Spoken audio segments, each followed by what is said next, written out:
আমরা আমাদের গ্রামে চলে এসেছি। সেইভাবে আমাদের মোশাররফ মামা হুন্ডা চালিয়ে আসলো। আমার কথায় শুনবো সেই বাতাস ধুলোবালি বসে গেছে।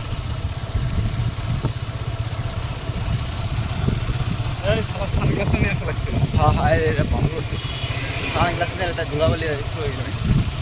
সামনের দিন দিয়ে যাওয়ানি আর আমার সাদা সানগ্লাস নিয়ে আসছি। তোর মামারটা সাদাটা সাদাটা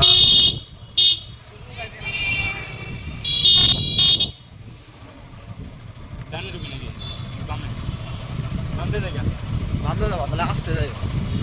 রাস্তা কিন্তু এটা অতটা সব সব এক শ্রেণীর জায়গা। মনে করো এই মসজিদ থেকে আসতে যাও, তার মসজিদের উপর পর থেকে রঞ্জু বাইন্দা আস্তে আস্তে যাও। আমার গাড়ি সেখানে যে রাস্তাটা দেখতে পাচ্ছেন না, এই রাস্তাটা দুর্ঘটনা ঘটেছিল। আমার গাড়ি আমি 19-20 থাকে।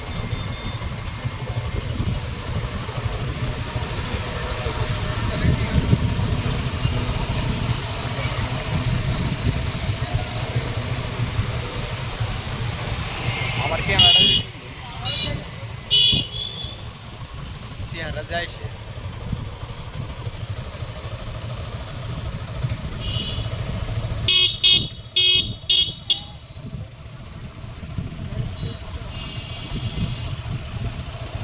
মসজিদ দেখতে পাচ্ছেন। আর এই রাস্তাটা এখানে দুর্ঘটনা ঘটে থাকে, এই জন্য আমরা আস্তে আস্তে স্লোলি ড্রাইভ করে আসলাম।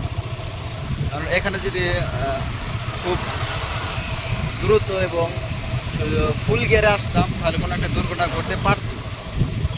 এটা আমাদের মনে সন্দেহ যে কোনো একটা দুর্ঘটনা হতে পারতো। এই জন্য আমরা খুব স্লোলিভাবে আসলাম। আর এটা কিন্তু মেন রোড দেখতে পাচ্ছেন। গাড়িটা ভর্তি গাইস।